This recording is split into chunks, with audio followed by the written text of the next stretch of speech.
ನಮಸ್ಕಾರ ಗೆಳೆಯರೇ, ದೇಶ ಪ್ರೇಮಿಗಳೇ, ನಮ್ಮ ಕನ್ನಡ ಡಿಫೆನ್ಸ್ ನ್ಯೂಸ್ ಯೂಟ್ಯೂಬ್ ಚಾನಲ್ಗೆ ಸ್ವಾಗತ. ನಿಮಗೆ ಭಾರತದ ಎದುರು ಸಮುದ್ರಾಧಾರಿತ ಅಣುತಡೆ ಸಾಮರ್ಥ್ಯವನ್ನು ನಿರ್ಮಿಸಬೇಕೆಂಬ ಪಾಕಿಸ್ತಾನದ ದೊಡ್ಡ ಕನಸಿಗೆ ಇದೀಗ ಭಾರೀ ಹಿನ್ನಡೆಯಾಗಿದೆ. ಯಾಕಂದರೆ ಪಾಕಿಸ್ತಾನ ಕೇಳಿದ್ದ ಅತ್ಯಂತ ಸಂವೇದನಾಶೀಲ ಅಣು ಜಲಂತರ್ಗಾಮಿ ತಂತ್ರಜ್ಞಾನವನ್ನು ಚೀನಾ ನೀಡಲು ನಿರಾಕರಿಸಿದೆ ಎಂಬ ಮಾಹಿತಿ ಈಗ ಹೊರ ಬಂದಿದೆ. 2024ರಲ್ಲಿ ನಡೆದ ಗುಪ್ತ ಮಾತುಕತೆಗಳ ವೇಳೆ ಪಾಕಿಸ್ತಾನ ಚೀನಾಕ್ಕೆ ಒಂದು ದೊಡ್ಡ ಪ್ರಸ್ತಾವನೆಯನ್ನು ಮುಂದಿಟ್ಟಿತ್ತು. ನಮಗೆ ಅಣು ಸಾಮರ್ಥ್ಯ ಹೊಂದಿರುವ ಸಬ್ಮೆರಿನ್ ತಂತ್ರಜ್ಞಾನ ನೀಡಿ, ಅದರ ಬದಲಿಗೆ ಬಲೂಚಿಸ್ತಾನದಲ್ಲಿರುವ ಗ್ವಾದರ್ ಬಂದರಿನ ಮೇಲೆ ಚೀನಾಕ್ಕೆ ಶಾಶ್ವತ ಮತ್ತು ಹೆಚ್ಚಿನ ಸೈನಿಕ ಪ್ರವೇಶವನ್ನು ಕೊಡುತ್ತೇವೆ ಎಂದು ಇಸ್ಲಾಮಾಬಾದ್ ಕೇಳಿಕೊಂಡಿತ್ತು ಎಂಬುದು ಲೀಕ್ ಆದ ರಾಜತಾಂತ್ರಿಕ ದಾಖಲೆಗಳಿಂದ ತಿಳಿದು ಬಂದಿದೆ. ಈ ಒಪ್ಪಂದ ಯಶಸ್ವಿಯಾಗಿದ್ದರೆ ಪಾಕಿಸ್ತಾನ ತನ್ನ ಅಣು ತ್ರಿವಳಿ ಸಾಮರ್ಥ್ಯವನ್ನು ನ್ಯೂಕ್ಲಿಯರ್ ಟ್ರಯಾಡ್ ಅನ್ನು ಪೂರ್ಣಗೊಳಿಸಬಹುದಿತ್ತು. ಅಂದರೆ ಭೂಮಿ, ವಾಯು ಮತ್ತು ಸಮುದ್ರ, ಈ 3 ಮಾರ್ಗಗಳ ಮೂಲಕವೂ ಅಣ್ವಸ್ತ್ರ ದಾಳಿ ನಡೆಸುವ ಸಾಮರ್ಥ್ಯ ಪಾಕಿಸ್ತಾನಕ್ಕೆ ಸಿಗುತ್ತಿತ್ತು. ಆದರೆ ಇಲ್ಲಿ ದೊಡ್ಡ ಸಮಸ್ಯೆ ಏನು ಅಂದರೆ ಪಾಕಿಸ್ತಾನದ ಸ್ವಂತ ತಂತ್ರಜ್ಞಾನವೇ ಇನ್ನೂ ಆ ಮಟ್ಟಕ್ಕೆ ತಲುಪಿಲ್ಲ. ವರ್ಷಗಳ ಕಾಲ ಪಾಕಿಸ್ತಾನ ತನ್ನ ಫ್ರೆಂಚ್ ಮೂಲದ ಅಗೋಸ್ತಾ 90B ಡೀಸೆಲ್ ಎಲೆಕ್ಟ್ರಿಕ್ ಸಬ್ಮೆರಿನ್ಗಳನ್ನು ಮಾರ್ಪಡಿಸಿ ಅವುಗಳಿಂದ ಬಾಬರ್ 3 ಸಬ್ಮೆರಿನ್ ಲಾಂಚ್ಡ್ ಕ್ರೂಸ್ ಮಿಸೈಲ್ಗಳನ್ನು ಹಾರಿಸಲು ಪ್ರಯತ್ನ ಪಡುತ್ತಿದೆ. ಆದರೆ ಈ ಯೋಜನೆಗೆ ಗಂಭೀರ ತಾಂತ್ರಿಕ ಅಡೆತಡೆಗಳು ಎದುರಾಗಿವೆ. ವಿಶೇಷವಾಗಿ ಡೀಸೆಲ್ ಸಬ್ಮೆರಿನ್ಗಳ ಮಿತಿ, ಕಡಿಮೆ ಸಮಯದ ಅಂಡರ್ ವಾಟರ್ ಸಾಮರ್ಥ್ಯ ಮತ್ತು ಕ್ಷಿಪಣಿ ವ್ಯವಸ್ಥೆಯ ವಿಶ್ವಾಸಾರ್ಹತೆಯ ಸಮಸ್ಯೆಗಳು ಪಾಕಿಸ್ತಾನಕ್ಕೆ ದೊಡ್ಡ ತಲೆನೋವಾಗಿದೆ. ಇದರಿಂದ ಬೇಸತ್ತ ಪಾಕಿಸ್ತಾನ ನೇರವಾಗಿ ಚೀನಾದಿಂದ ಅಣುಶಕ್ತಿ ಚಾಲಿತ ಸಬ್ಮೆರಿನ್ಗಳು ಮತ್ತು ಸಬ್ಮೆರಿನ್ ಲಾಂಚ್ಡ್ ಬ್ಯಾಲಿಸ್ಟಿಕ್ ಮಿಸೈಲ್ ತಂತ್ರಜ್ಞಾನವನ್ನು ಕೇಳಿತ್ತು. ಆದರೆ ಚೀನಾ ಇದನ್ನು ಅತಿಯಾದ ಮತ್ತು ಅಪಾಯಕಾರಿಯಾದ ಬೇಡಿಕೆ ಎಂದು ತಿರಸ್ಕರಿಸಿದೆ ಎನ್ನಲಾಗಿದೆ. ಚೀನಾದ ಲೆಕ್ಕಾಚಾರ ಸ್ಪಷ್ಟವಾಗಿತ್ತು. ಈ ತಂತ್ರಜ್ಞಾನ ಪಾಕಿಸ್ತಾನಕ್ಕೆ ನೀಡಿದರೆ ದಕ್ಷಿಣ ಏಷ್ಯಾದಲ್ಲಿ ಹೊಸ ಅಣ್ವಸ್ತ್ರ ಸ್ಪರ್ಧೆ ಆರಂಭವಾಗಬಹುದು. ಅದರ ಜೊತೆಗೆ ಜಾಗತಿಕ ಅಣು ಪ್ರಸರಣ ತಡೆ ಒಪ್ಪಂದಗಳಿಗೂ ಇದು ವಿರುದ್ಧವಾಗಬಹುದು ಎಂಬ ಆತಂಕ ಬೀಜಿಂಗ್ಗೆ ಇತ್ತು. ಈ ನಿರ್ಧಾರ ಮತ್ತೊಂದು ಮಹತ್ವದ ಸತ್ಯವನ್ನು ಹೊರಗೆಳೆದಿದೆ.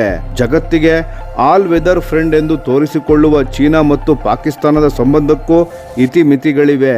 ಚೀನಾ ಪಾಕಿಸ್ತಾನಕ್ಕೆ ದೊಡ್ಡ ಮಟ್ಟದಲ್ಲಿ ಶಸ್ತ್ರಾಸ್ತ್ರಗಳನ್ನು ನೀಡುತ್ತಿದ್ದರೂ ವಿಶ್ವ ಮಟ್ಟದ ಅಣು ತಂತ್ರಜ್ಞಾನವನ್ನು ಹಂಚಿಕೊಳ್ಳುವಷ್ಟು ಮುಂದೆ ಹೋಗಲು ಅದು ಸಿದ್ಧವಿಲ್ಲ. ಹೌದು ಸ್ನೇಹಿತರೆ, ಚೀನಾ ಈಗಾಗಲೇ ಪಾಕಿಸ್ತಾನಕ್ಕಾಗಿ ಹ್ಯಾಂಗೂರ್ ಕ್ಲಾಸ್ ಡೀಸೆಲ್ ಎಲೆಕ್ಟ್ರಿಕ್ ಸಬ್ಮೆರಿನ್ಗಳನ್ನು ನಿರ್ಮಿಸುತ್ತಿದೆ. ಆದರೆ ಅಣು ಸಬ್ಮೆರಿನ್ ಮತ್ತು SLBM ತಂತ್ರಜ್ಞಾನ ನೀಡುವುದು ಸಂಪೂರ್ಣ ಬೇರೆ ಮಟ್ಟದ ವಿಷಯವೇ ಆಗಿದೆ. ಇದಕ್ಕಿಂತ ದೊಡ್ಡ ವಿಷಯ ಏನೆಂದರೆ ಗ್ವಾದಾರ್ ಬಂದರಿನ ಸೈನಿಕೀಕರಣವು ಇನ್ನೂ ಪೂರ್ಣವಾಗಿ ಯಶಸ್ವಿಯಾಗಿಲ್ಲ. ಕಾರಣ ಪಾಕಿಸ್ತಾನ ಎದುರಿಸುತ್ತಿರುವ ಆರ್ಥಿಕ ಬಿಕ್ಕಟ್ಟು, ಸಾಲದ ಒತ್ತಡ ಮತ್ತು ಬಲೂಚಿಸ್ತಾನ್ ಪ್ರದೇಶದಲ್ಲಿ ಬಲೂಚಿಗರ ಹೋರಾಟ, ಚೀನಿ ಕಾರ್ಮಿಕರ ಮೇಲಿನ ಹೆಚ್ಚುತ್ತಿರುವ ಭದ್ರತಾ ದಾಳಿಗಳು ಎರಡೂ ದೇಶಗಳ ಸಂಬಂಧದಲ್ಲಿ ಒತ್ತಡವನ್ನು ಉಂಟು ಮಾಡಿವೆ.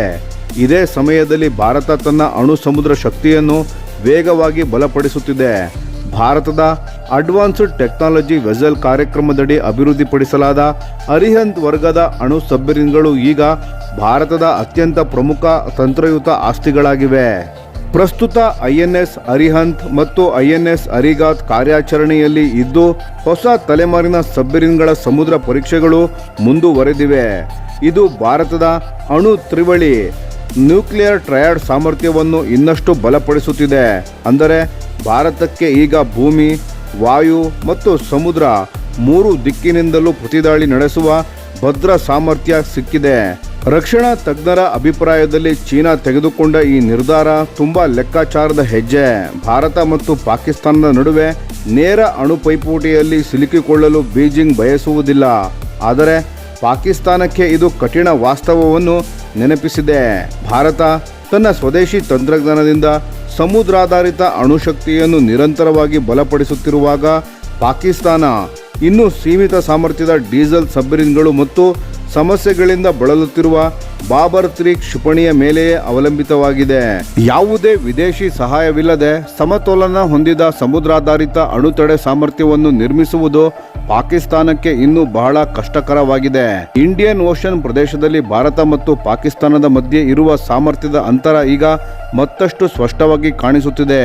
ಸ್ನೇಹಿತರೆ, ಈ ವಿಷಯದ ಬಗ್ಗೆ ನಿಮ್ಮ ಅನಿಸಿಕೆ ಮತ್ತು ಅಭಿಪ್ರಾಯಗಳನ್ನು ದಯವಿಟ್ಟು ಕಾಮೆಂಟ್ ಮಾಡಿ ತಿಳಿಸಿ. ಧನ್ಯವಾದಗಳು.